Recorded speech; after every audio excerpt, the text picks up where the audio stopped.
ಆ ಜೀವಿಗಳೆಲ್ಲ ಹೊರಟ ಮುಖವಾಗಿಯೇ ಹೋಗುತ್ತಿದ್ದವು. ಆ ಜೀವಿಗಳೆಲ್ಲ ಹೊರಟ ಮುಖವಾಗಿಯೇ ಹೋಗ್ತಿದ್ವು. ದೇವರ ಆತ್ಮವು ಸಾಗಿಸಿದ ಕಡೆಗೆ ಸಾಗಿದವು. ತಿರುಗಿಕೊಳ್ಳದೆ ಮುಂದುವರಿದವು. ಸಾಕಪ್ಪ. ಆ ಜೀವಿಗಳೆಲ್ಲ ಹೊರಟ ಮುಖವಾಗಿಯೇ ಹೋಗುತ್ತಿದ್ದವಂತೆ. ದೇವರ ಸುವಾರ್ತೆ ಸಾರ್ಬೇಕಂದ್ರೆ ದೇವರ ಶಕ್ತಿ ಬಹಳ ಮುಖ್ಯ ಮಾತು. ನಮಗೆಷ್ಟು ಜ್ಞಾನ ಇದ್ರು, ಎಷ್ಟು ಓದ್ಕೊಂಡಿದ್ರು, ಎಷ್ಟು ನಮಗೆ ತಿಳುವಳಿಕೆ ಇದ್ರು, ಎಷ್ಟು ನಾಲೆಜ್ ಇದ್ರು, ಎಷ್ಟು ಎಲ್ಲ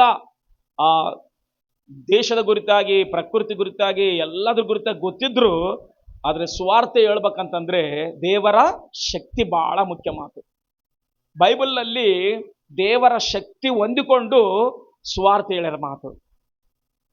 ಯಾರಿಗೆ ಸುವಾರ್ತೆ ಹೇಳ್ಯಾರಂತಂದ್ರೆ, ಬೈಬಲ್ನಲ್ಲಿ ಒಬ್ಬ ವ್ಯಕ್ತಿ ಅದನ್ನಲ್ಲ, ಐತೋಪದೇಶದಿಂದ ಯೆರೂಸಲೇಮಿಗೆ ಬಂದು ಆರಾಧನೆ ಮಾಡಿ ಹಿಂತಿರುಗಿ ಹೋಗ್ತಾ ಇರುವಾಗ ದೇವರಾತ್ಮ ಹೇಳ್ತಾನಂತೆ ಫಿಲಿಪ್ಪನಿಗೆ, ಹೋಗು ಗಾಜಾ ಅಡವಿಗೆ ಹೋಗು, ಅಲ್ಲಿ ಒಬ್ಬ ಮನುಷ್ಯನು ಯೆರೂಸಲೇಮಿಗೆ ಬಂದು ಆರಾಧನೆ ಮಾಡಿ ಐತೋಪದೇಶಕ್ಕೆ ಹೋಗ್ತದನ, ನೀನೇನ್ ಮಾಡಿದ್ರೆ ಆತನ ಸಂಗಡ ಹೋಗಿ ಆತನಿಗೆ ಸುವಾರ್ತೆ ಹೇಳು. ಆತನ ಯಾರು ಗೊತ್ತಾ? ಕಂಚುಕಿ. ಆತನ ಯಾರು? ಕಂಚುಕಿ, ನಪುಂಸಕನು. ಆತನಿಗೆ ಹೋಗಿ ಸುವಾರ್ತೆ ಹೇಳಂತಂದಾಗ, ಪ್ರಭಾ ಅಂತಂದಾಗ ನೀನು ಹೋಗಂತ ಮಾತು. ದೇವರ ಆತ್ಮ ಆತನ ಏನ್ ಮಾಡತ್ತಂದ್ರೆ ಎತ್ತಿಕೊಂಡು ಹೋಗಿ ಸುವಾರ್ತೆ ಹೇಳಂಗ ಸಹಾಯ ಮಾಡಂತೆ. ನಾವು ಸುವಾರ್ತೆ ಇನ್ನೊಬ್ರಿಗೆ ಹೇಳ್ಬೇಕಂತಂದ್ರೆ ನಾವು ಹೇಳ್ರಿ ಅಂದ್ರೆ ಯಾರ ಕೈಲೇ ಹೇಳಕ್ ಹಾಕಲ್ಲ ಮಾತು. ದೇವರಾತ್ಮ ನಮ್ಮನ್ನ ಎತ್ತಿಕೊಳ್ಳುವಾಗ ನಾವು ಸುವಾರ್ತೆ ಸಾರ್ತವಂತೆ ಈ ಭೂಮಿ ಮೇಲೆ. ಹಲ್ಲೆಲೂಯಾ. ಇಲ್ಲಿ ಓದ್ಕೊಂಡಿರುವ ಭಾಗಕ್ಕೆ ನಾನು ಬರ್ತೀನಿ, ನೀವು ನೆನಪು ಮಾಡಿಕೊಡ್ರಿ. ಕ್ಲುಪ್ತವಾಗಿ ದೇವ್ರ ವಾಕ್ಯ ಅನಿಸ್ತೀನಿ. 12ನೇ ವಚನ ಹೇಳ್ತಾನಂದ್ರೆ, ಹೆಜ್ಕೇಲನ ಬರೆದ ಗ್ರಂಥದಲ್ಲಿ 12ನೇ ವಚನ, ಆ ಜೀವಿಗಳೆಲ್ಲ ಹೊರಟ ಮುಖವಾಗಿಯೇ ಹೋಗುತ್ತಿದ್ದವು. ಯಾ ಜೀವಿಗಳಂತ ಹೇಳ್ತಾನ? ಆ ಜೀವಿಗಳೆಲ್ಲ ಹೊರಟ ಮುಖವಾಗಿಯೇ ಹೋಗುತ್ತಿದ್ದವಂತೆ.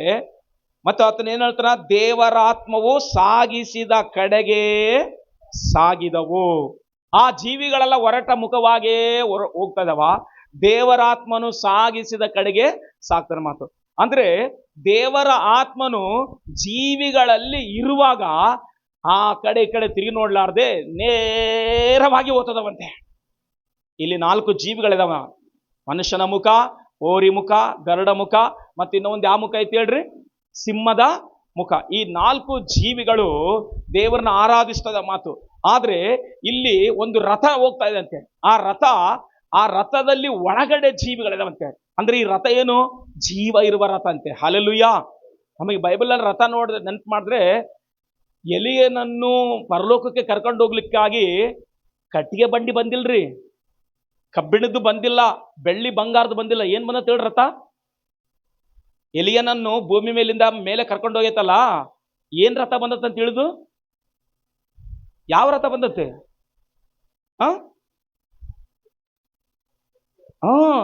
ಯಾವ ರಥ ಬಂದತ್ತೆ? ಬೆಂಕಿಯ ರಥ ಇಳಿದು ಬಂದತ್ತಂತೆ ಭೂಮಿಗೆ. ಹಲ್ಲೆಲೂಯಾ. ಅಂದ್ರೆ ಅದು ಬೆಂಕಿಯಾಗಿ ಇಳಿದು ಬಂದತ್ತಂತೆ. ಅವಾಗ ಎಲಿಷನನ್ನು ಭಾಗ ಈ ಕಡೆ ತಳ್ಳಿ ಎಲಿಯನನ್ನು ರಥದಲ್ಲಿ ಕುಂದಿರಿಸಿಕೊಂಡು ಪರಲೋಕಕ್ಕೆ ಹಾರಿ ಹೋಗುವಾಗ ಈತನೇನಂತನ, ಅಪ್ಪ ನನ್ನ ಬಿಟ್ಟು ಹೋಗ್ತದೀಯಾ, ನಿನ್ನನ್ನೇ ನಂಬಿ ಬಂದಿನಲ್ಲಪ್ಪ, ನನಗೇನಿಲ್ಲನಪ್ಪ ಅಂದಾಗ ಕಂಬಳಿ ಬಿಸಾಕೇನಂತೆ. ಹಲ್ಲೆಲೂಯಾ. ಎದಕ್ಕ? ದೇವರ ಆತ್ಮ ಇಲ್ಲದೆ ಹೋದ್ರೆ ನಾವು ಸುವಾರ್ತೆ ಸಾರಕ್ ಹಾಕಲಂತ ಅರ್ಥ ಮಾತು. ಇಲ್ಲಿ ರಥಗಳು ಬಗ್ಗೆ ಬರೀತಿದ್ದಾನೆ. ಏನಂತ ಹೇಳ್ತಾನಂತಂದ್ರೆ ಆತನು ನೋಡ್ರಿ, ಆ ಜೀವಿಗಳೆಲ್ಲ ಹೊರಟ ಮುಖವಾಗಿಯೇ ಹೋಗ್ತಾ ಇದ್ದಾವಂತೆ. ದೇವರಾತ್ಮವು ಸಾಗಿಸಿದ ಕಡೆಗೆ ಸಾಗಿದವಂತೆ. ಅಂದ್ರೆ ಅವು ಒಂದು ದಿಕ್ಕು ದೇವರು ತೋರ್ಸಂದ್ರೆ ಆ ಕಡೆಗೆ ಈ ಕಡೆಗೆ ತಿರುಗಂಗಿಲ್ಲ ಅಂತವು, ಸುಮ್ಮನೆ ಹೋಗ್ತಾನೆ ಇರ್ತಾವಂತೆ ಆ ಜೀವಿಗಳು. ಎದಕ್ಕಂದ್ರೆ ಆ ಜೀವಿಗಳನ್ನ ಕಂಟ್ರೋಲ್ ಮಾಡೋದು ಯಾರಂತಂದ್ರೆ, ಆ ಜೀವಿಗಳನ್ನ ನಡೆಸೋದು ಯಾರಂದ್ರೆ ಮನುಷ್ಯರಲ್ಲ, ಅದರಲ್ಲಿರುವ ಸಾರಥಿ ಅಲ್ಲ, ದೇವರ ಆತ್ಮವು ನಡೆಸತಂತೆ. ಹಲ್ಲೆಲೂಯಾ. ನಾವು ಕೂಡಗಿ ದೇವರ ಆತ್ಮನ ಸ್ವಾಧೀನಕ್ಕೆ ನಾವು ಒಳಗಾದ್ರೆ ನಮ್ಮನ್ನ ದೇವರ ಆತ್ಮ ನಡೆಸ್ಕೊಂಡು ಹೋಗ್ತಾನಂತೆ. ಹಿಂಗ ನಾವು ಹೋಗ್ಬೇಕು. ನೇರವಾಗಿ ನೋಡ್ತಾ ಇದ್ದಾವಂತೆ. ಸರಿ, ಈ ಕಡೆಗೆ ತಿರುಗುವಲ್ವಂತೆ. ಬಹಳ ಕಷ್ಟ ಅಲ್ಲ ಜೀವನದಾಗ. ಆ ಕಡೆಗೆ ತಿರುಗಲಾರ್ದೆ ಈ ಕಡೆ ತಿರುಗಲಾರ್ದೆ ಯಾರು ನೋಡಿ ನಡೆಯಕ್ಕಾಗಲ್ಲ. ನಾವು ಎಷ್ಟ ತಕನ ನೋಡಿ ನಡಿತೀವಿ ಅಂದ್ರೆ, ಸಾಫ್ಟ್ ಆಗಿರೋ ತಕನ ಸುಮ್ಮನೆ ಸೀದಾ ನೋಡ್ಕೊಂಡು ನಡಿತೀವಿ. ಸ್ವಲ್ಪ ಹೆಚ್ಚು ಕಡಿಮೆ ಆಯ್ತಂದ್ರೆ ಆ ಕಡೆ ನೋಡ್ತೀವಿ, ಈ ಕಡೆ ನೋಡ್ತೀವಿ, ಯಾರು ನಮ್ಗೆ ಹೆಲ್ಪ್ ಮಾಡ್ತಾರಂತ ನೋಡ್ತೀವಿ, ಯಾರು ನಮ್ಗೆ ಸಹಾಯ ಮಾಡ್ತಾರಂತ ನೋಡ್ತೀವಿ, ಯಾರು ನಮ್ಮ ಜೊತೆ ಬಂದಿಂತ ನೋಡ್ತೀವಿ. ಆದ್ರೆ ಅವಾಗೇ ಏನಾಗೆ ನೋಡ್ರಿ, ಪೇತ್ರ ಯೇಸು ಕ್ರಿಸ್ತನನ್ನು ನೋಡುವ ತನಕ ನೀರಿನಲ್ಲಿ ಏನಾಗಿಲ್ಲ, ಸಿಲಿ ಮುಣಿಗಿಲ್ಲ. ಯೇಸು ಕ್ರಿಸ್ತನನ್ನು ನೋಡೋದು ಬಿಟ್ಟು ಗಾಳಿನ ನೋಡಿನ ಅವಾಗ ಏನಾಗೇನಂತೆ? ಮುಣಿಗೋಯನಂತೆ. ಆದ್ರೆ ನಮ್ಮ ಜೀವಿತದಲ್ಲಿ ಬರುವ ಪ್ರತಿ ಸಮಸ್ಯೆಗಳನ್ನ ಜನರ ಕಡೆಗೆ ನೋಡ್ಬೇಡ್ರಿ, ಪರಿಸ್ಥಿತಿಗಳ ಕಡೆಗೆ ನೋಡ್ಬೇಡ್ರಿ. ನಿನ್ನನ್ನು ಯಾರು ಕರ್ಕೊಂಬಂದು ರಕ್ಷಣೆ ಕೊಟ್ಟು ದಿಕ್ಸಾಸನ ಕೊಟ್ಟು ಇಲ್ಲೇವರೆಗೆ ನಡೆಸಿ ನಿನ್ನನ್ನು ಮುಂದಕ್ಕೆ ನಡೆಸಲ್ಲ, ಆತನ ಕಡೆಗೆ ನೋಡಷ್ಟೇ. ಹಲ್ಲೆಲೂಯಾ. ಯಾರ ಕಡೆಗೆ ನೋಡ್ಬೇಡ, ಆತನ ಕಡೆಗೆ ನೋಡು. ಆತನ ಹೆಂಗ ಸಾಗಿಸನಂಗ ಸಾಗು. ಆ ಜೀವಿಗಳಲ್ಲಿ ಆತ್ಮ ಐತಂತೆ, ರಥದಲ್ಲಿ ಏನೈತಿ? ಆತ್ಮ ಐತಂತೆ.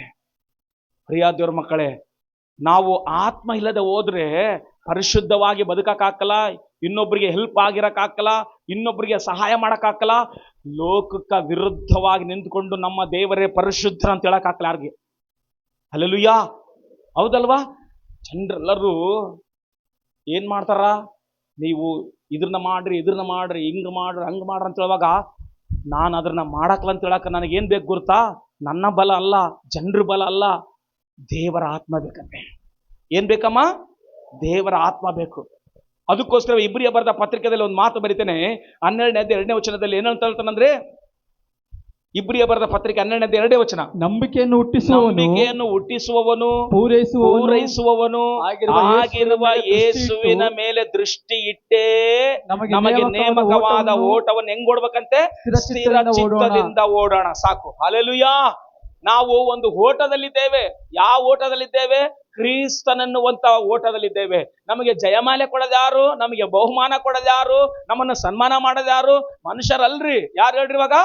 ಆ ದೇವರು. ಬಲ ನಂಬಿಗಸ್ತನಾದ ಹಾಳು, ಇಲ್ಲಿ ಬಾ, ನಾನು ಕೊಟ್ಟದ್ದನ್ನು ನೀನು ನಂಬಿಕೆಯಿಂದ ನೀನು ಮಾಡಿದ್ದೀಗಿ, ಅದಕ್ಕೋಸ್ಕರ ನೀನು ಈ 5 ಹಳ್ಳಿಗಳ ಮೇಲೆ ನೀನು ಅಧಿಕಾರಿಯಾಗಿರು. ಬಲ ನಂಬಿಗಸ್ತನಾದ ಆಳು, ನೀನು 2 ನಾಣ್ಯಗಳು ಕೊಟ್ಟರುಡಾಗಿ ನೀನು ಅದನ್ನ ಸಂಪಾದಿಸಿದ್ಗಿ, ನೀನು ಕೂಡಾಗಿ ಇದರಲ್ಲಿ ಬಂದು ಸೇರ್ಕ. ಆದ್ರೆ ಒಂದು ಕೊಟ್ಟಿರುವನು ಏನ್ ಮಾಡಿ ಅಂತ ಭೂಮಿ ಮೇಲೆ ಒಳಗೆ ಊಣಿಟ್ಟು ಹೇಳನಂತೆ. ಅದಕ್ಕೆ ಆತನು ಯೇಸು ಹೇಳ್ತಾನೆ, ಆ ಯಜಮಾನ ಹೇಳ್ತಾನೆ, ನೀನು ಸೋಮಾರಿ ಅಂತ. ಹಲ್ಲೆಲೂಯಾ. ಏನಂತ ಹೇಳನ? ನೀನು ಸೋಮಾರಿ. ನೀನು ಎದಕ್ಕೆ ನಾನು ಉಪಯೋಗಿಸಲಿಲ್ಲ? ನೀನು ಕೊಟ್ಟ ವರ ನಿನಗೆ ಎದಕ್ಕೆ ಉಪಯೋಗಿಸಲಿಲ್ಲ? ನಾನು ಕೊಟ್ಟ ಒಂದು ಕೃಪೆ ಎದಕ್ಕೆ ಉಪಯೋಗಿಸಲಿಲ್ಲ ಅಂದ್ರೆ, ಆತನ ಹೇಳ್ತಾನೆ, ಅಪ್ಪ ನೀನೇ ಮಾಡ್ತಿ ಅನ್ಕೊಂಡೆ ನಾನು ಬಂದ, ನಾನು ಮಾಡಂಗಿಲ್ಲ. ನಿನ್ನನ್ನು ಆರಿಸ್ಕೊಂಡು ಇಟ್ಕೊಂಡಿರೋದು ಎದಕ್ಕೆ ಗೊತ್ತಾ? ಮಾಡ್ಲಿಕ್ಕಾಗಿ. ಏನ್ ಕೆಲಸ ಮಾಡ್ಲಿಕ್ಕಾಗಿ? ದೇವರ ಕೆಲಸ ಮಾಡ್ಲಿಕ್ಕಾಗಿ. ಅದಕ್ಕೋಸ್ಕರ ಹೇಳ್ತಾನಲ್ಲ, ನಂಬಿಕೆಯನ್ನು ಹುಟ್ಟಿಸುವವನು ಆತನೇ. ನಂಬಿಕೆ ಯಾರು ಹುಟ್ಟಿಸ್ಬೇಕು ಹೇಳ್ರಿ ನೋಡೋಣ ಅಸಲಿ. ನಮ್ಮಟ್ಟಿಗೆ ನಮ್ಗೆ ನಂಬಿಕೆ ಬರಂದ್ರೆ ಬರಂಗಿಲ್ಲ. ನಂಬಿಕೆ ಯಾವಾಗ ಬರ್ತತ? ದೇವರ ಅದ್ಭುತಗಳು ಕಂಡಾಗ ನಂಬಿಕೆ ಬರ್ತತ. ನಾವು ರೋಗದಲ್ಲಿದ್ದಾಗ ಸ್ವಸ್ಥತೆ ಆದಾಗ ನಂಬಿಕೆ ಬರ್ತತ. ಡಾಕ್ಟರ್ ಹತ್ರ ತಿರುಗಿ ಆ ಮೆಡಿಸಿನ್ಸ್ ತಿಂದು, ಈ ಮೆಡಿಸಿನ್ಸ್ ತಿಂದು, ಆ ಗುಳಿಗೆ ತಿಂದು, ಈ ಗುಳಿಗೆ ತಿಂದು ಸಾಕಾಗಿ ಯಾರೋ ಒಬ್ರು ಸೇವಕರು ಬಂದಾಗ ಪ್ರಾರ್ಥನೆ ಮಾಡುವಾಗ ಸ್ವಸ್ಥದಾಗ ದೇವರಿದ್ದಾನೆ ಅಂತ ಹೇಳ್ತಾರೆ. ಹಲ್ಲೆಲೂಯಾ. ಬೆಳಿಗ್ಗೆ ಇದ್ದಿದ್ರೆ ಚೆನ್ನಾಗಿರ್ತಿತ್ತು.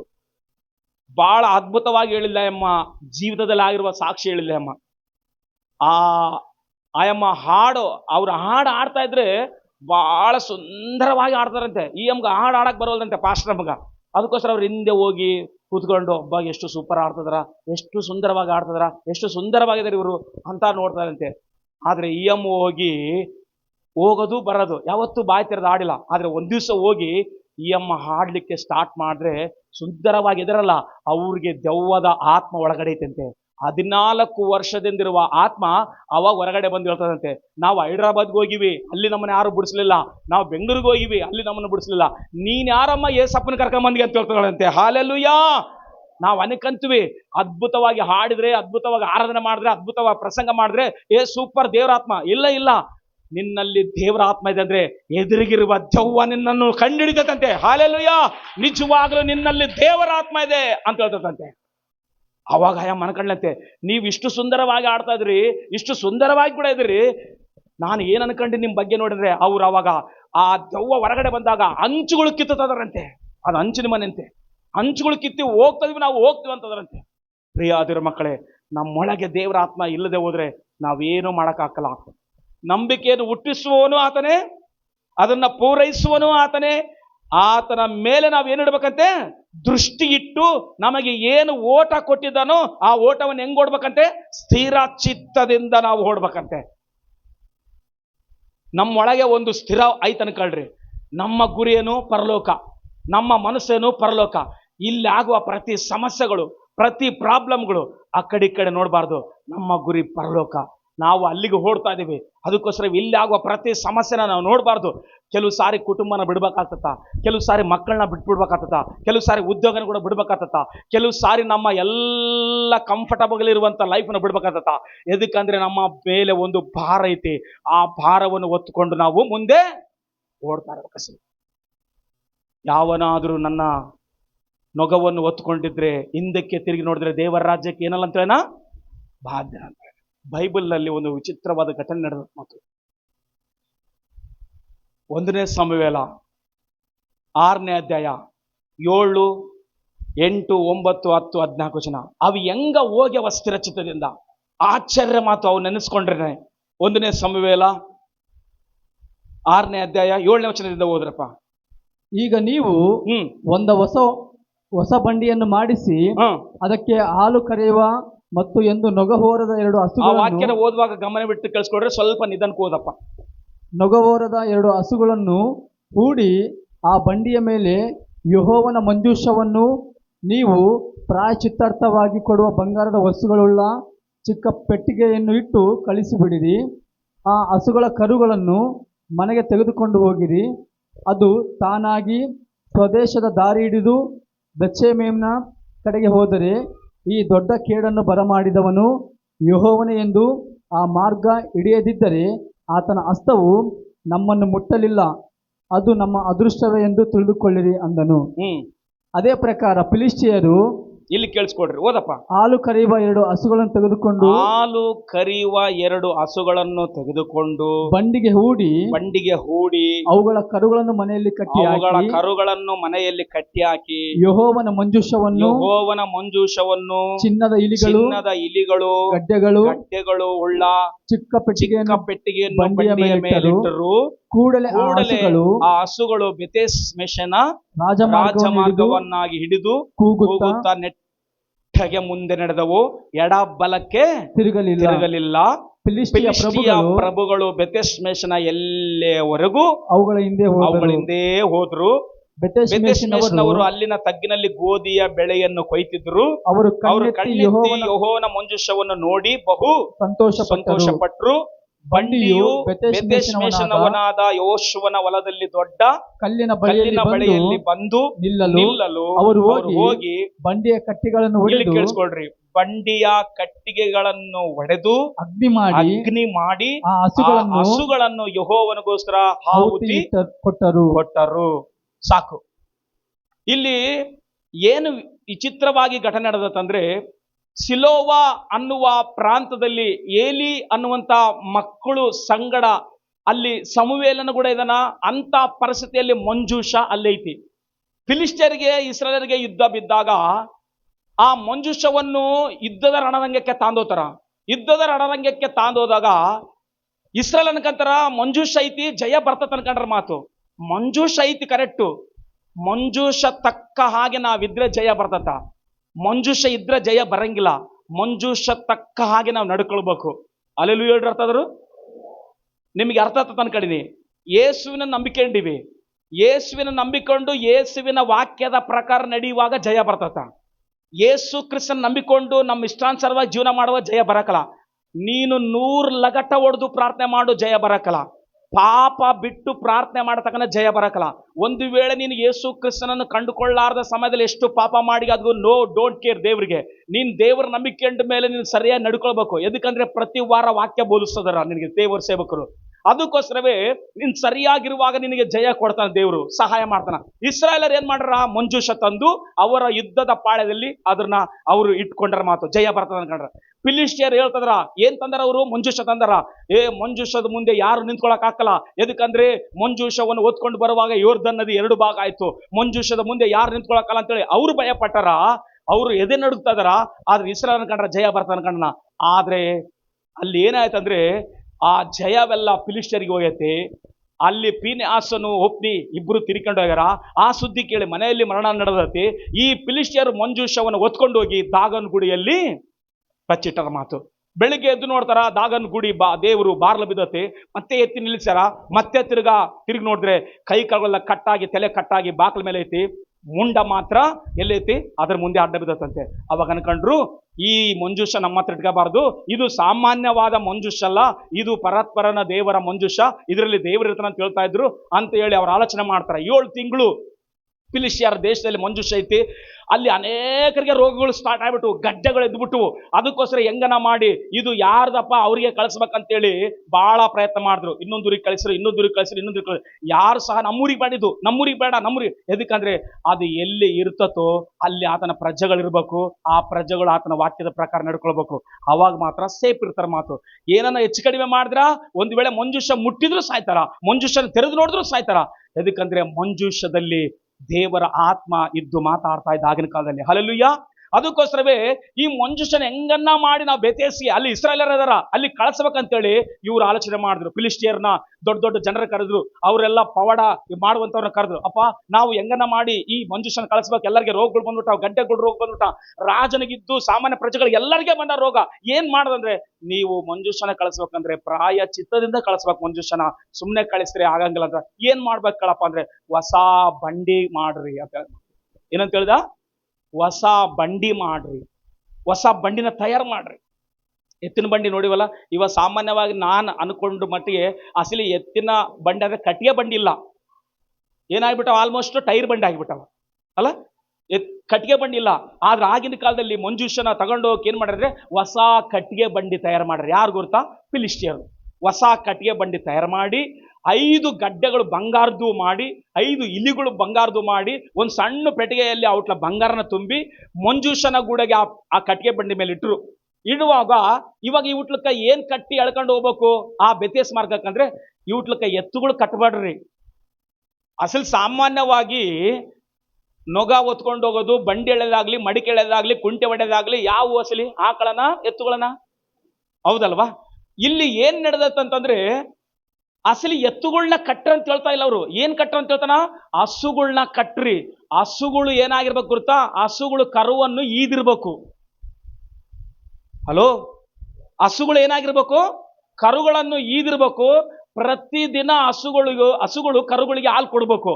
ಅಂತ ಹಸುಗಳು ತಂದು ಈ ಹೊಸ ಬಂಡಿಗೆ ಕಟ್ಟಿ ಇದ್ರ ಮೇಲೆ ಮಂಜುಷ ಇಟ್ಟು ಆ ಒಂದು ಚಿನ್ನದ ಇಲಿಗಳು, ಗಡ್ಡೆಗಳು, ಬಂಗಾರವಿಟ್ಟು ನೀವು ಸುಮ್ಮನೆ ನಿಂತ್ಕೊಳ್ರಿ, ನೀವು ಹೊಡಿಬೇಡ್ರಿ. ಅವಟ್ಲ ಅವು ಯಾವ ದಿಕ್ಕಿಗೆ ಹೋತಾವ ನೀವು ಸುಮ್ಮನೆ ನಿಂತ್ಕೊಳ್ರಿ. ಒಂದು ವೇಳೆ ಬೆತೆಸ್ ಮಾರ್ಗಕ್ಕೆ ಹೋದ್ರೆ ದೇವರು ಇಂದ ನಮಗೆ ಶಿಕ್ಷೆ ಬಂದಿಲ್ಲ. ಒಂದು ವೇಳೆ ಬೇರೆ ಮಾರ್ಗಕ್ಕೆ ಹೋದ್ರೆ ನಮ್ಮನ್ನ ದೇವರು ಮುಟ್ಟ್ಯಾನ, ದೇವರು ನಮಗೆ ಸಹಾಯ ಮಾಡ್ಯಾನ, ನಮ್ಮನ್ನ ದೇವರು ಕೇಡು ಮಾಡ್ಲಿ ಅಂತ ನೀವು ಅನ್ಕೋಬೇಕು. ಒಂದು ವೇಳೆ ಬೆತೆಸ್ ಮಾರ್ಗ ಹಿಡ್ಕೊಂಡು ರಾಜ ಮಾರ್ಗದಲ್ಲಿ ಹೋದ್ರೆ ಇದು ಕೇಡು ದೇವರಿಂದ ಬಂದಿದ್ದು, ನಾವು ತಪ್ಪಿಸ್ಕೊಳ್ಳೋಕೆ ದೇವರ ಸಹಾಯ ಮಾಡ್ತಾನ ಅಂತ ನೀವು ಅನ್ಕೋಬೇಕು. ಇದೇ ಗುರುತು ಅಂತ ಫಿಲಿಷ್ಟಿಯರು ದೊಡ್ಡವರು ಹೇಳ್ಕೊಟ್ರ ಮಾತು. ಅವಾಗ ಏನಾದ್ರೆ ಹೊಸ ಬಂಡಿ ಕಟ್ಟಿ ತಯಾರು ಮಾಡಿದ್ರು, ಅದರ ಮೇಲೆ ಮಂಜುಷ ಇಟ್ರು, ಅದರ ಮೇಲೆ ಬಂಗಾರದು 5 ಚಿನ್ನದ ಒಂದು ಗಡ್ಡೆಗಳಿಟ್ರು, 5 ಇಲಿಗಳು ಅದರಲ್ಲಿ ಎಲ್ಲ ಬಿಟ್ರು. ಯಾಕಂದ್ರೆ ಬಹುಮಾನ ಕೊಟ್ರೆ ದೇವರಿಗೆ ದೇವರು ಸಮಾಧಾನವಾಗ್ತಾನೆ. ಯಾಕಂದ್ರೆ ಇವ್ರು ಏನ್ ಮಾಡ್ರ ಮಂಜುಷನ ಹೊತ್ಕೊಂಡ್ ಮಾತು ಹೊತ್ಕೊಂಡ್ ಬರಬಾರ್ದು ಅಸಲಿ, ಆದ್ರೆ ಹೊತ್ಕೊಂಡು ಬಂದು ಅವ್ರ ದೇಶದಲ್ಲಿ ಇಟ್ಕೊಂಡು ಆಶೀರ್ವಾದ ಹೊಂದ್ಬೇಕು ಅನ್ಕೊಂಡ್ರ. ಆದ್ರೆ ಆಶೀರ್ವಾದ ಇಲ್ಲ, ಇಸ್ರಾಯೇಲ್ ಜನರಿಗೆ ಮಾತ್ರ. ಹಲ್ಲೆಲೂಯಾ. ಇವಾಗ ಏನಾಯ್ತಂದ್ರೆ ಬಂಡಿಯಾಗಿ ಇಟ್ಟರ ಹಸುಗಳನ್ನ ಕರ್ಕೊಂಬಂದಾರ. ಹಸುಗಳ ಜೊತೆಗೆ ಏನ್ ಬರ್ತಾವ ಹೇಳ್ರಿ? ಹಸುಗಳು ನೋಡ್ಕೊಂಡೋದ್ರಿ ಇವಾಗ ಹೇಳ್ರಿ, ಕರುಗಳು ಬರ್ತಾ ಮಾತು. ನಿಮಗೆ ಒಂದು ಸಂಗತಿ ಗೊತ್ತ ಅನ್ಕಡಿನಿ, ಬಹಳ ವರ್ಷಗಳ ಕೆಳಗೆ ಒಂದು ಹಾಡು ಫೇಮಸ್ಸು. ಏನ್ ಹೇಳ್ರಿ? ಧರಣಿ ಮಂಡಲ ಕೇಳಿರಲ್ಲ, ಓದಿದವರೆಲ್ಲರೂ ಕೇಳಿರ್ತಾರೆ ಕಣೆ. ಅಲ್ಲಿ ಏನ್ ನಡೆದತಿ ಎಲ್ಲರಿಗೂ ಗೊತ್ತಾರ ವಿಶ್ವ. ಎಲ್ಲರೂ ಎಲ್ಲ ಅಲ್ಲಿ ಗೊಲ್ಲ ಕೂತ್ಕೊಂಡಿರ್ತಾನ ಆ ದನಗಳು ಕಾಯುವ ಮನುಷ್ಯನು. ಅಲ್ಲಿ ಹಸುಗಳೆಲ್ಲ ಮೇಯಕ್ಕೆ ಹೋಗ್ತಾವ. ಹಸುಗಳು ಮೇಯಕ್ಕೆ ಹೋದ್ರೆ ಒಂದು ಗವಿಯಕ್ಕೆ ಹೋಗ್ತತಿ, ಇದು ಮೇಯ್ತಾ ಅಲ್ಲಿ ಒಂದು ಹುಲಿ ಬರ್ತದ ಮಾತು. ಹುಲಿ ಅಂತತ ನಾನು ನಿನ್ನ ತಿಂತ್ರ ಅಂತಂತ ಮಾತು. ಅವಾಗ ಹಸು ಅಂತತ ನೀನು ತಿನ್ನು ಓಕೆ, ಆದ್ರೆ ನನ್ನ ಮಗು ಮನೆಯಲ್ಲಿ ಐತಿ, ಹಾಲು ಕೊಟ್ಟು ಬರ್ತೀನಿ ಅವಾಗ ತಿನ್ನು ಅಂತ ಹೇಳ್ತದ ಮಾತು. ನಿನ್ ಸುಳ್ಳು ಹೇಳ್ತೀವಿ, ನಿನ್ ಮನೆಗೆ ಹೋದ್ರೆ ಬರಂಗಿಲ್ಲ ಅಂತಂತ ಮಾತು. ಈ ಕತೆ ಎಲ್ಲ ಗೊತ್ತಲ್ಲ ಎಸ್ ನಿಮಗಳು ಗೊತ್ತಮ್ಮ? ನೀನು ಸುಳ್ಳು ಹೇಳ್ತೀವಿ, ಮನೆಗೋದ್ರೆ ಬರಂಗಿಲ್ಲ ಅಂತ. ನಾನು ಕೊಟ್ಟ ಮಾತು ತಪ್ಪಂಗಿಲ್ಲ, ನಾನು ಬಂದೇ ಬರ್ತೀನಿ, ನನ್ನ ಮಗು ಮನೆಯಲ್ಲಿ ಐತಿ, ಹೋಗಿ ಹಾಲು ಕೊಟ್ಟು ಬರ್ತಂತ ಮಾತು. ಆದರೆ ಆ ಹಸು ಹೋಗಿ ಹಾಲು ಕೊಟ್ಟು ಬರುವಾಗ ಹುಲಿ ತಿನ್ನಂಗಿಲ್ಲ, ಹುಲಿ ಸಾಯ್ತತ್ ಅಂತೇಳಿ ತೋರಿಸ್ಯಾರ ಆ ದೃಶ್ಯದಲ್ಲಿ. ಹಲ್ಲೆಲೂಯಾ. ಆದರೆ ಇಲ್ಲಿ ಏನು ನಡೆದದ್ದು ಗುರುತಾ? ಬಂಡಿ ಕಟ್ಟಿಗೆಯನ್ನು ಒಡೆದು ಮುರಿದು ಕಟ್ಟಿಗೆ ಕಟ್ ಮಾಡಿ ಹಸುಗಳನ್ನ ಏನು ಮಾಡ್ಯಾರ? ಯೆಹೋವನಿಗೆ ಯಜ್ಞವಾಗಿ ಸಮರ್ಪಣೆ ಮಾಡ್ಯಾರ. 14ನೇ ವಚನ ಓದೊಂದು ಸ್ವಲ್ಪ. 14ನೇ ವಚನ. ಬಂಡಿಯು ಬೆತೆಷ್ಮೇಷಿನವನಾದ ಯೆಹೋಶುವನ ಹೊಲದಲ್ಲಿದ್ದ ದೊಡ್ಡ ಕಲ್ಲಿನ ಬಳಿಯಲ್ಲಿ ಬಂದು ನಿಲ್ಲಲು ಅವರು ಹೋಗಿ ಬಂಡಿಯ ಕಟ್ಟಿಗೆಯನ್ನು ಒಡೆದಾಕಿ ಮುರಿದಾಕಿ ಕಟ್ ಮಾಡಿ ಅಗ್ನಿ ಮಾಡಿದ್ರಂತೆ. ಆ ಹಸುಗಳನ್ನು ಏನ್ ಮಾಡ್ಯಾರ? ಯೆಹೋವನಿಗೋಸ್ಕರ ಆಹುತಿ ಇಟ್ಕೊಟ್ಟರು. ಯೆಹೋವನಿಗೋಸ್ಕರ ಯಜ್ಞ ಮಾಡಿದ್ರಂತೆ. ಹಲ್ಲೆಲೂಯಾ. ಇಲ್ಲೆಲ್ಲರ ಗಮನವಿಟ್ಟು ಕಳ್ಸ್ಕೊಳ್ರಿ. ನಮಗೆ ಧರಣಿ ಮಂಡಳ ಮಧ್ಯದೊಳಗೆ ಅನ್ನುವಂಥದ್ದು ಪುಣ್ಯಕೋಟೆ ಕತೆ ಯಾರೆಲ್ಲ ನೋಡಿರ್ತೀರ ಅನ್ಕಂಡು ನಾನು ಕಂಪಲ್ಸರಿ ಮನಸ್ಸು ನೋವಾಗಿರ್ತತ, ಕಣ್ಣಲ್ಲಿ ಒಂದು ಹನಿ ಆಗ್ಲಿ ನೀರು ಬಂದಿರ್ತದೆ ಅನ್ಕೊಂಡಿನಿ. ಎದಕ್ಕಂದ್ರೆ ಮೈಕಲ್ ಸಣ್ಣನಿರುವಾಗ ಆ ಹಾಡನ್ನ ಇಟ್ಕೊಡ್ತಿದ್ದೆ. ಅದ್ರಾಗ ಆ ಒಂದು ಆಕಳು ಗರ್ಭಿಣಿ ಆಗಿರ್ತದ ಮಾತು. ಆ ಆಕಳು ಗರ್ಭಿಣಿ ಆಗುವಾಗ ಆ ಆಕಳುಗಳನ್ನ ಕಾಯುವ ಯಜಮಾನ ಅದು ತರಿಸ್ತಾ ಇರುವಾಗ ಆತನು ದೇವರಿಗೆ ಪ್ರಾರ್ಥನೆ ಮಾಡ್ತಾನೆ ಮಾತು. ಅವ್ರ ದೇವರಿಗೆ ಅವ್ರು ಪ್ರಾರ್ಥನೆ ಮಾಡ್ತಾನೆ. ಆತನು 2 ಕೈ ಜೋಡಿಸ್ತಾನೆ ಮಾತು. ನಮ್ಮ ಮೈಕಲ್ ಸಣ್ಣನಿದ್ದಾಗ ಅದ್ರ ನೋಡಿ ನೋಡಿ ನೋಡಿ ನೋಡಿ ಅದ್ರಾಗ ದೃಶ್ಯ ಬಂದ್ ಕೊಡ್ಲಿ ಅವನು ಕೂಡ ಕೈ ಮುಗಿತಿದ್ದ ಮಾತು. ಎದಕ್ಕಂದ್ರೆ ಅಷ್ಟು ಸಣ್ಣ ಹುಡುಗಿ ಆ ಫೀಲಿಂಗ್ ಬಂದತ್ತಂದ್ರೆ ನಾವು ಕೂಡ ನೋಡುವಾಗ ನಮಗೇನ್ ಬರ್ತತ? ಕಣ್ಣೀರ್ ಬರ್ತಾವ, ಬಾಧೆ ಆತತ್ ಮಾತು. ಆದ್ರೆ ಅಲ್ಲಿ ನಡೆದಿರುವ ಘಟನೆ ಏನು? ಹುಲಿ ಸಾಯ್ತತ, ಆಕಳು ಬದುಕ್ತತ, ಮತ್ತೆ ಕರುವಿಗೆ ಬರ್ತಾ ಹಿಂದಕ್ಕೆ ಬಂದು ಮತ್ತೆ ಅದನ್ನೆಲ್ಲ ಸುಧಾರಿಸ ನೋಡ್ತಾ ಅವ ಸಂತೋಷ ಆತತ್ ಮಾತ ಆ ದೃಶ್ಯ ನೋಡುವಾಗ. ಆದ್ರೆ ಇಲ್ಲಿ ಏನ್ ನಡೆದತ್ತಂದ್ರೆ ಆಕಳುಗಳನ್ನ ತಂದು ಬಂಡಿಗೆ ಕಟ್ಟಾರ ಮಾತು. ಯಾವತ್ತನ್ನ ಆಕಳುಗಳು ಬಂಡಿ ನಡ್ಕೊಂಡು ಹೋಗೋದು ನೋಡಿವಾ? ಯಾವತ್ತು ನೋಡಿಲ್ಲ. ಅಸಲಿ ಎಳ್ಕೊಂಡೇ ಹೋಗೋದಿಲ್ಲ. ಆದ್ರೆ ಇಲ್ಲಿ ನಡೆದಿರುವ ಎಲ್ಲ ಘಟನೆ ವಿಚಿತ್ರ. ಅಸಲಿ ತಂಗಂದರ ಆಕಳುಗಳನ್ನ ಕಟ್ಟಿ ಇವರು ಸುಮ್ಮನೆ ನಿಂತ್ಕೊಂಡ್ರ ಮಾತು. ಅವಾಗ ಏನಾಯ್ತಂದ್ರೆ ಆಕಳುಗಳನ್ನ ಕಟ್ಟಿ ಕರಗಳನ್ನ ಏನ್ ಮಾಡ್ಯಾರ? ತಗೊಂಡೋಗಿ ಮನೆಗೆ ಕಟ್ತದ್ರ ಮಾತು. ಇವಾಗ ಆಕಳ ಸೀದಾ ಹೋಗ್ಬೇಕಾ ಇಲ್ಲ ಕರಗಳು ಎತ್ತಗೋತ ಹೋಗ್ಬೇಕು ಹೇಳ್ರಿ? ಸಾಮಾನ್ಯವಾಗಿ ಆಲೋಚನೆ ಮಾಡಿ ಎತ್ತ ಹೋಗ್ಬೇಕವು ಕರಗಳು ಎಲ್ಲಿಗೆ ಹೋಗಿ ನಿಂತ್ಕೊಂತವೋ, ಯಾವ ಕೊಟ್ಟಿಗೆಯಲ್ಲಿರ್ತಾವೋ, ಯಾವ ಮನೆಯಲ್ಲಿರ್ತಾವೋ ಅತ್ತಗೆ ತಿರುಗಿ ಹೋಗ್ಬೇಕು. ಆದ್ರೆ ಇವು ಏನ್ ಮಾಡ್ತದವ ಅಂತಂದ್ರೆ ಕರಗಳನ್ನ ಮರ್ತ್ಕೊಂಡು ಹೋದ್ವು.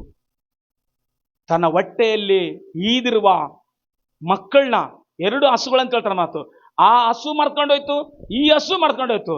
ಅವೆರಡು ಬಂಡಿಯ ನೊಗದ ಕೆಳಗೆ ಅವೆರಡು ತಲೆ ಕೊಟ್ಟು ನಿಂತ್ಕೊಂಡ ಮಾತು. ಅದ್ರ ಮೇಲೆ ಮಂಜುಷ ಐತಿ. ಆ ಮಂಜುಷನ ಹೊತ್ಕೊಂಡು ಬೆತೇಸ್ ಮಾರ್ಗಕ್ಕೆ ಸೀದಾ ಹೋಗ್ಬೇಕು. ಆದ್ರೆ ನಿಂತ್ಕೊಂಡು ನೋಡ್ತದರ ಜನರೆಲ್ಲರೂ ಸೀದಾ ನಡ್ಕೊಂಡು ಹೋಗ್ತದಂತೆ. ಹಲ್ಲೆಲೂಯಾ.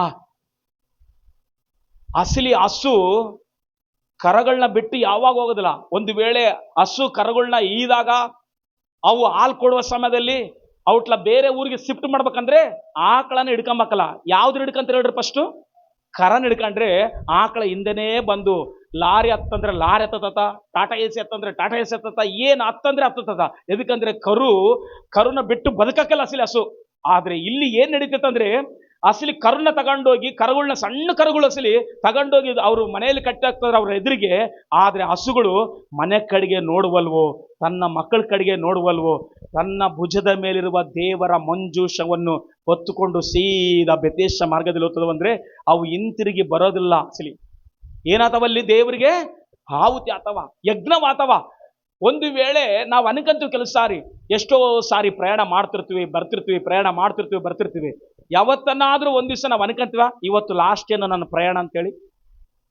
ಹಲೋ, ಇವತ್ತು ಲಾಸ್ಟ್ ಏನೋ ನನ್ನ ಪ್ರಯಾಣ, ಈ ಬಸ್ನಲ್ಲಿ ಹೋಗ್ತಾ ಇದೀನಿ, ಈ ರೈಲ್ನಲ್ಲಿ ಹೋಗ್ತಾ ಇದೀನಿ, ಈ ಗಾಡಿಯಲ್ಲಿ ಹೋಗ್ತಾನೆ, ಇವತ್ತು ಲಾಸ್ಟ್ ಏನೋ ನನ್ನ ಪ್ರಯಾಣ ಅಂತ ಅನ್ಕಂತೀವ? ಯಾವತ್ತು ಅನ್ಕೊಂಬಕ್ಕಲ್ಲ. ಹೋಗಿ ಕೆಲಸ ಮುಗಿಸ್ಕೊಂಡು ಹೇಳ್ರಿ ಇವಾಗ ಬೇಗ ಬರ್ತೀನಿ ಮನೆಗೆ, ಬೇಗ ತಿರುಗಿ ಬರ್ತೀನಿ, ನನ್ನ ಮಕ್ಕಳು ನೋಡ್ತೀನಿ, ನನ್ನ ಹೆಂಡತಿನ ನೋಡ್ತೀನಿ, ನನ್ನ ತಂದೆ ತಾಯಿಗಳು ನೋಡ್ತೀನಿ ಅಂತ ಆಸೆ ಇರ್ತದೆ ಹೊರತಾಗಿ. ಆದ್ರೆ ಹಸುಗಳ ಮೇಲೆ ಇರುವ ಆ ಬಂಡಿ, ಆ ನೊಗ ಹೊತ್ಕೊಂಡಿರುವಂತ ಅದ್ರ ಮೇಲಿರುವಂತ ಮಂಜುಷನ ಹಿಂತಿರುಗಿ ಬರ್ತಂತೇಳಿ ಅವು ನೆನೆಸ್ಲಿಲ್ಲ. ಸಿಲಿ ಮಂಜುಷ ಹೊತ್ಕೊಂಡು ಬೆತೇಸ ಮಾರ್ಗದಲ್ಲಿ ಸೀದಾ ಹೋಗ್ತದವ. ಆದ್ರೆ ದೇವರ ಆತ್ಮ ಏನಾಯ್ತು ಹೇಳ್ರಿ? ಚಲಿಸ್ಲಿಕ್ಕೆ ಪ್ರಾರಂಭವಾಯ್ತು. ಹಲೋ, ಬಾಯಿಲ್ಲದ ಮೂಕ ಜೀವಿಗಳು ದೇವರ ಆತ್ಮಕ್ಕೆ ಸ್ವಾಧೀನವಾಗಿ ಸೀದಾ ಹೋಗ್ತದಂತೆ. ಎಡಕ್ಕೂ ತಿರುಗುವಲ್ವು, ಇವಾಗ ಹೇಳ್ರಿ ಬಲಕ್ಕೂ ತಿರುಗು. ಅಯ್ಯೋ ನನ್ನ ಮಗು ಮನೆಯಲ್ಲೈತಿ, ನಾನು ಹೋದ್ರೆ ಮಗುವಿಗೆ ಹಾಲು ಯಾರು ಕೊಡ್ತಾರ, ನಾನು ಹೋದ್ರೆ ಮಗುವಿನ ಆರೈಕೆ ಯಾರು ಮಾಡ್ತಾರ ಅಂತೇಳಿ ಆಲೋಚನೆ ಮಾಡಲಿಲ್ಲ. ಸಲಿ ತನ್ನ ಭುಜದ ಮೇಲೆ ಇಟ್ಟಿರುವ ಮಂಜೂಷದ ನೊಗವನ್ನು ಹೊತ್ಕೊಂಡು ಸೀದಾ ಹೋಗ್ತದವ. ಕಾರಣ ಏನ್ ಗೊತ್ತಾ? ದೇವರ ಚಿತ್ತಕ್ಕೆ ನಾನು ನೀನು ತಲೆ ಬಾಗಿದ್ರೆ ಆ ಕಡೆ ಏನ್ ಸಮಸ್ಯೆ ಆಗ್ತತೋ ಈ ಕಡೆ ಏನ್ ಸಮಸ್ಯೆ ಆಗ್ತತೋ ಅದ್ರ ನೋಡಂಗಿಲ್ಲ. ನನ್ನ ಮೇಲೆ ಇಟ್ಟಿರುವ ಆ ದೇವರ ಸುವಾರ್ತೆ, ನನ್ನ ಮೇಲೆ ಭಾರವಾಗಿಟ್ಟಿರುವ ಆ ದೇವರ ಚಿತ್ತ, ಆ ಚಿತ್ತಕ್ಕೆ ತಲೆಬಾಗಿ ಹೋಗುವಾಗ ಅಲ್ಲಿ ಮರಣವಾಗ್ತತೋ ಜಯವಾಗ್ತತೋ ಆ ದೇವರ ನಾಮ ಮಹಿಮೆ ಹೊಂದತೋ ಅಷ್ಟೇ. ಆಲೋಚನೆ ಮಾಡ್ರಿ ಸ್ತ್ರೀಯರೇ, ನಿಮಗೆಲ್ಲ ಗೊತ್ತು, ಮಗುನ ಬಿಟ್ಟು ಸೀದಾ ಹೋಗೋದೇ ಇಲ್ಲ ಅಸಲಿ. ಎಲ್ಲಿ ಅಳ್ತತೋ ನನ್ನ ಮಗುನ, ಎಲ್ಲಿ ಯಾರು ಎತ್ಕೊಳ್ತಾರೋ, ಯಾರು ನಾಳೆ ನೀರು ಹಾಕ್ತಾರೋ, ಯಾರು ಅದಕ್ಕ ಬಟ್ಟೆಗಳಾಗ್ತಾರೋ, ಯಾರು ಅದಕ್ಕ ಹಾಲು ಕುಡಿಸ್ತಾರೋ, ಯಾರು ಅದಕ್ಕೆ ಜೋಪಾನ ಮಾಡ್ತಾರೋ, ಯಾರು ಅದಕ್ಕೆ ಮಧ್ಯದಲ್ಲಿ ರಾತ್ರಿಯಲ್ಲಿ ಇದ್ರೆ ಯಾರಾದ್ರೂ ನೋಡ್ಕೊಂತಾರ ಅಂತೇಳಿ ಎಷ್ಟು ಕಾಳಜಿ ಇರ್ತದ ತಾಯಿಗೆ. ಈ ಹಸು ಕೂಡ ಅಷ್ಟೇ ಕಾಳಜಿ ಇಲ್ವಾ ಅಸಲಿ? ಆದ್ರೆ ಮೇಲೆ ಇರೋದೇನು? ದೇವರ ಮಂಜೂಷ. ನಿನ್ನನ್ನು ಇಷ್ಟು ದಿನ ಎದಕ್ಕೆ ಕಾಪಾಡ್ತಾನೆ ಗೊತ್ತಾ? ನಿನ್ನ ಮೇಲೆ ಸ್ವಾರ್ಥೆಯ ಮಂಜೂಷ ಐತಿ. ನೀನ್ ನೋಡ್ಬೇಕಾರದು ಎಡಗಡಿಗೆ ಪಲಗಡಿಗೆ ಅಲ್ಲ, ನಿನ್ನ ಮೇಲೆ ಇರುವ ಮಂಜೂಷವನ್ನು ಹೊತ್ಕೊಂಡು ಸೀದಾ ಹೋಗ್ತಾ ಇರ್ಬೇಕಷ್ಟೆ.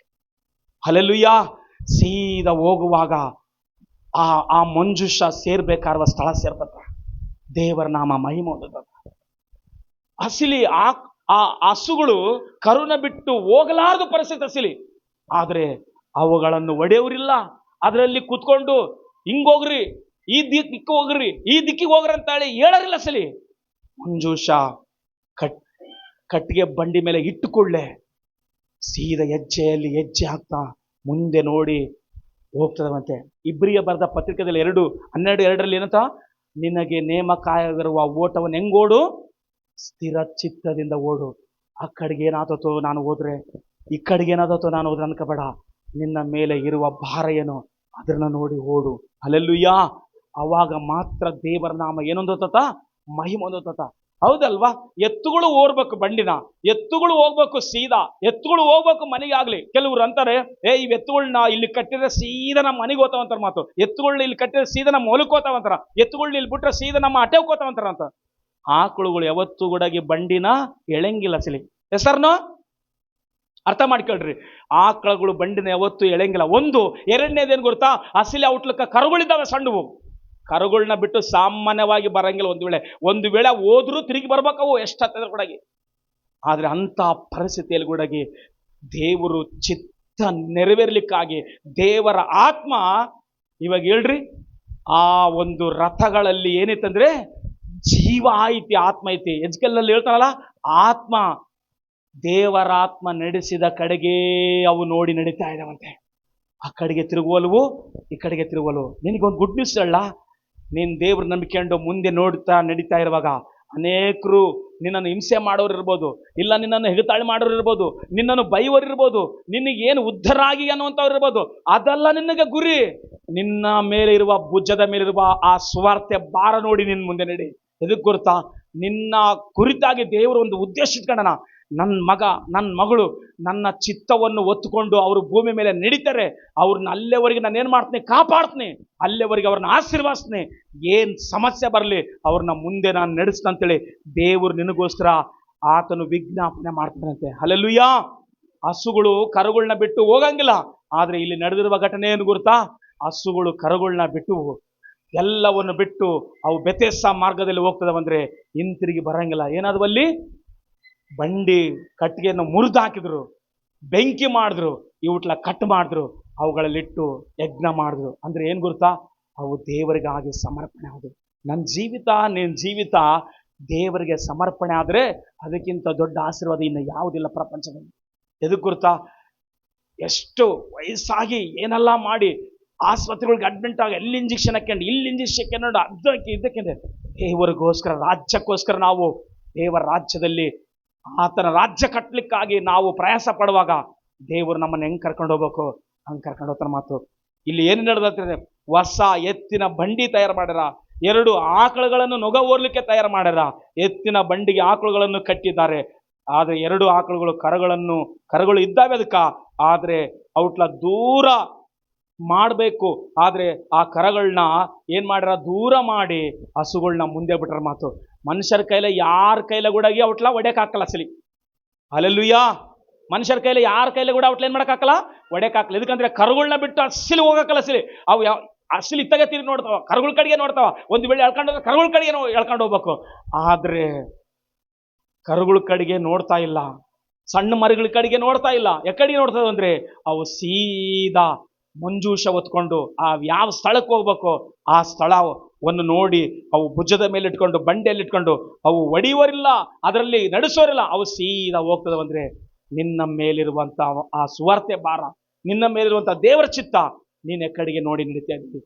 ಒಂದ್ಸಲ ಆಲೋಚನೆ ಮಾಡು, ಒಂದ್ಸರಿ ನೀನು ಥಿಂಕ್ ಮಾಡಸಲಿ, ಇಲ್ಲಿವರೆಗೆ ನಾವು ಏನ್ ಮಾಡಿದ್ದೇವೆ ದೇವರ ರಾಜ್ಯಕ್ಕೋಸ್ಕರ, ಇಲ್ಲಿವರೆಗೆ ನಾವು ಏನ್ ಮಾಡ್ತಾ ಇದ್ದೀವಿ, ದೇವರ ಚಿತ್ತನ್ನು ಎಷ್ಟು ನೆರವೇರಿಸ್ತಿದ್ದೀವಿ, ಒಂದ್ಸಾರಿ ಆಲೋಚನೆ ಮಾಡು. ಇವು ಮೂಕ ಪ್ರಾಣಿಗಳು. ಏನ್ ಪ್ರಾಣಿಗಳು ಇವು? ಮೂಕ ಪ್ರಾಣಿಗಳು. ಮಾತಿಲ್ಲ, ಹೇಳಿದ ಅರ್ಥ ಮಾಡ್ಕೊಳ್ಳೋಂಥ ಜ್ಞಾನ ಇಲ್ಲ. ಸಲಿ ದೇವರಾತ್ಮ ಅವುಗಳ ಮೇಲೆ ಚಲಿಸ್ತಾ ಇರುವಾಗ ಅವು ಸೀದಾ ಹೋಗ್ತದವ. ನಿನ್ನ ಮೇಲೆ ನಿಜವಾಗ್ಲೂ ದೇವರ ಆತ್ಮ ಐತಾ? ನೀನು ನೀಟಾಗಿ ಹೋಗ್ತದ್ಯಾ? ನಿನ್ನನ್ನು ದೇವರ ಆಶೀರ್ವದಿಸ್ತಾನೆ.